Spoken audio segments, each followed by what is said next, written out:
Hey y'all, Nova here.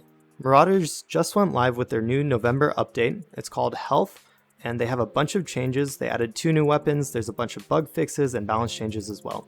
So starting off in the patch notes, they added 2 new weapons, the Webley pistol and the EM-2 battle rifle. The Webley pistol is a 6-shot revolver chambered in .32 ACP, and the EM-2 battle rifle has a 20-round magazine and it's chambered in 5.56. And then, so they added 2 new lock depots, one for Navy Outposts and Penal Colony. They're trying to get more people to go to those maps. They added Sten attachments, so they added a muzzle brake, a drum mag, and a wooden stock. Additionally, now you have to craft those, instead you can't buy them. They added additional daily contract missions, bringing the total to 42. I believe they added them specifically to Penal Colony and Navy Outposts, again, so people would play those maps. They added map cycling to prevent too much map repetition. This is amazing because some days I'll just get the same map like 10 times in a row and it's just so frustrating, and I won't be able to get the map I want for the quest that I have. So next, players now receive a Marauder kill for destroying a breach pod. To be honest, I've never killed a breach pod, and my aim's just not that good in space combat because I usually land right away, but that's awesome for the people who partake in space combat. The intro movie can now be disabled, thank goodness. The number of times I've heard for 70 years is just ridiculous. They added an FOV slider from 80 to 100. I'll be testing this out and I'll get back to you on what I think is the best FOV, but it also depends on your screen and stuff like that. They added a lean to toggle, so now you can set it so that instead of holding, you can just toggle it. I'm probably going to keep it on lean or on hold, but we'll see. Then air control, most weapons have a larger spread and recoil while jumping. This is so that they're nerfing jump shotting around corners.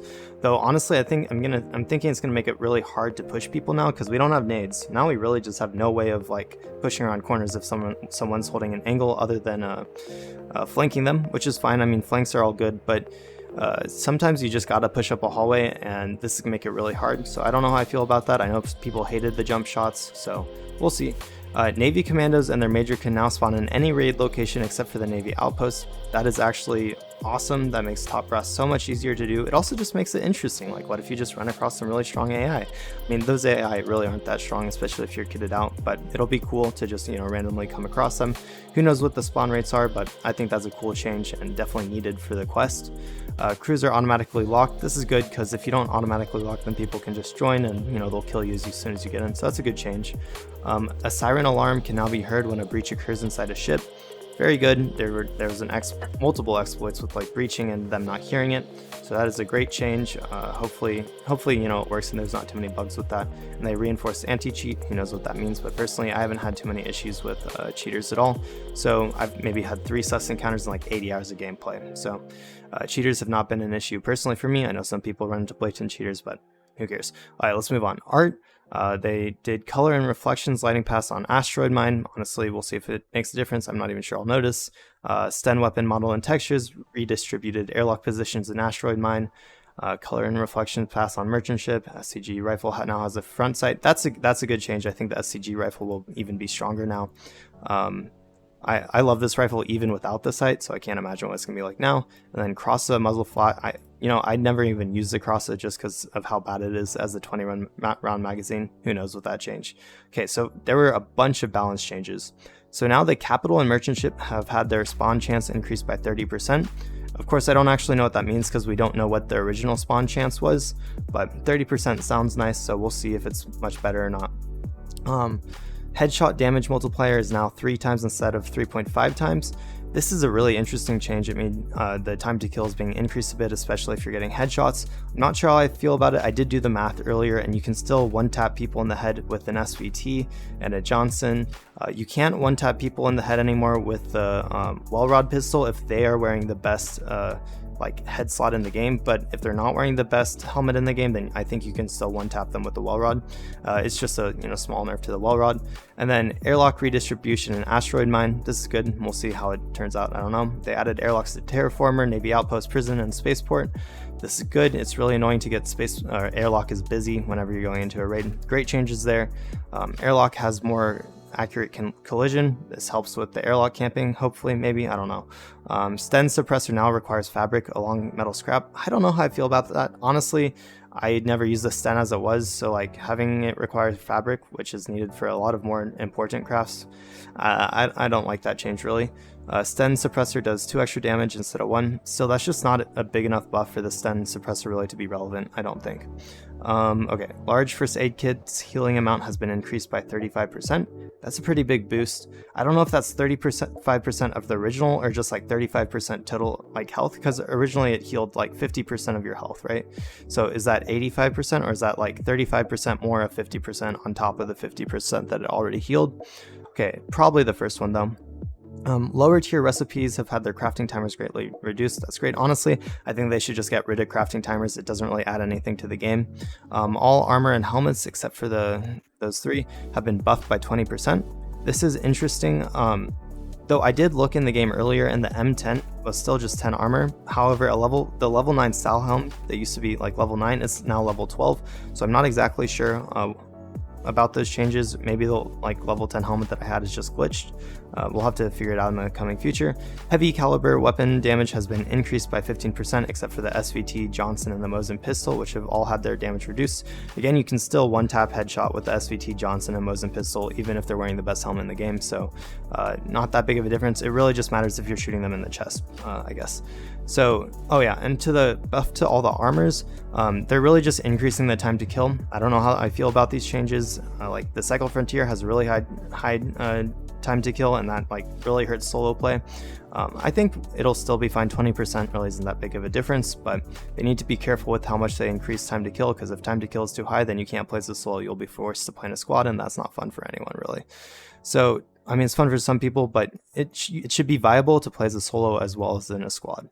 So top brass mission requirement is now 8 instead of 10, and then even in the game it said 3 instead of 8. So I'm not sure which it is. It's probably 8 because that's what it says in the patch notes. But like on the top brass, the actual mission text says you have to kill 3 now. So I don't know. The Become Infinite mission has been rebalanced to include more targets. I don't even remember which mission that is, to be honest.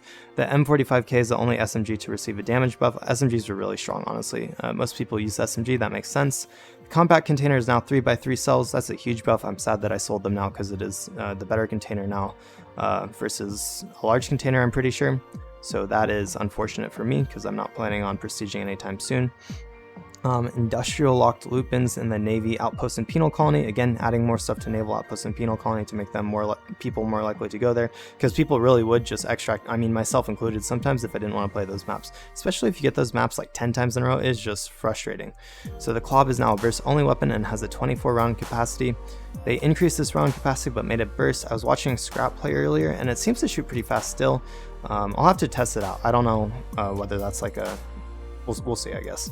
The jump turn rate is now 40%. Again, they're nerfing the jumping around corners. It's going to be a lot harder to push people down, so we'll see. I don't know about that. And then the durability of SMGs has been lowered. This is probably a good change, but honestly, like the Uzi broke pretty, like usually my Uzi would break by the end of a successful raid, so I don't know how I feel about that change, but it's probably good. It's a buff to assault rifles, and honestly people didn't really use assault rifles, so I can understand it. Most weapons have had their credit value increased by 15 to 35%. I'm not sure how that'll affect the economy yet. But again, they nerfed the well rod damage from 36 down to 36 from 40. Again, it still one-shots most helmets, but not like the best helmet in the game. So I think that's probably a good change. It was a little bit ridiculous that you could literally one-shot anyone with the well rod, given this like a starter pistol. But some people will complain because they love the well rod. I don't know. All SMGs have had their recoil slightly increased. Again, another nerf to SMGs and a buff. I mean, not really a buff, but it basically buffs rifles because of that. Uzi suppressor now requires a toolkit instead of metal scrap. That is rough on the Uzi, man. Oof. Big nerf. I mean, it is a pain to get toolkits, so it's like the one thing that you actually struggle to find, and you're going to be wanting to use them to craft blowtorches and other stuff. So big nerf to the Uzi. I don't know how much I'll be using that gun with this patch anymore, honestly. 9mm ammo and Luger was replaced by the Webley pistol, so you can buy it at a low level, I'd assume now. Like I'm able to buy it. Pretty much anyone who's been playing will be able to buy the revolver in the Pirate Factions trader. Suppressors and stocks, like I said earlier, are no longer available in the trader and have been moved to crafting unlocks. The EM-2 and Sten drum mag can now be looted from the Kingdom Alliance supply drop, but Oh, that's a cool. So you can get the EM-2 not only from vaults and off of SAS commandos, but you can also get it from a KA supply drop. That definitely buffs the KA supply drops. They were like the worst supply drop in the game. Radio backpacks have been buffed, I believe. Reduced recoil on the M50 rifle. They gave the M50 rifle, like, it was already a pretty good rifle, and they reduced recoil on it, and they nerfed all the SMGs. I'm definitely gonna have to try the M50 rifle, guys. You should try it too. The compensator is better than the silencer, just so you know.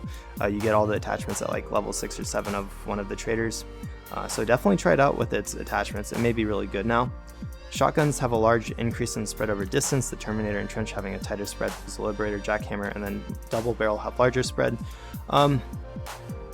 That may be a good change. I mean, shotguns were pretty insane, especially, I hope they fix the AI with shotguns. Who knows? I guess we'll see. I mean, I've been beamed like across the map by a double barrel AI on prisons, so who knows. They reduce the length of certain actions on AI squads. I'm not exactly sure what that means, but it prevents them from being frozen when failing to complete/reach them. I'm not sure what that means.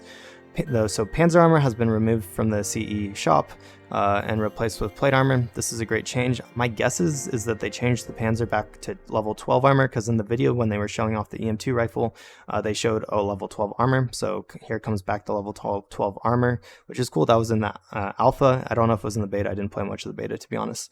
Then the Pirate Trader's supply drop has been added to the vault loot pool and removed from the faction shop. Man, it is just going to be impossible to run a fully kitted out K1 now. Like, actually impossible. It was hard enough when you could buy it. But I think they should make it so you can craft the K1 stock, honestly. Okay, so UI changes. Honestly, these aren't even really worth going over. You can read those if you want, but nothing like really crazy that needs to be gone through. They added animations, sounds for all of that. Optimize some of the ships and maps, coolio. And then fixes, crashes. It's good that they fixed the duplication issues. It was a bit ridiculous how much people were duplicating. Fixed exploits, raid collision. Let's see, anything else that's important here. Keycard losing dock information and player data. That was extremely frustrating. It also wouldn't work on docks, so when you killed someone with a nice ship, you can never get the ship. Industrial bins, these could be unlocked on Terraformer without using a lockpick, so that's a good change. And then, you know, just general good fixes all around. And then they also added this Ace teaser, so we'll play it real quick. Product not yet rated.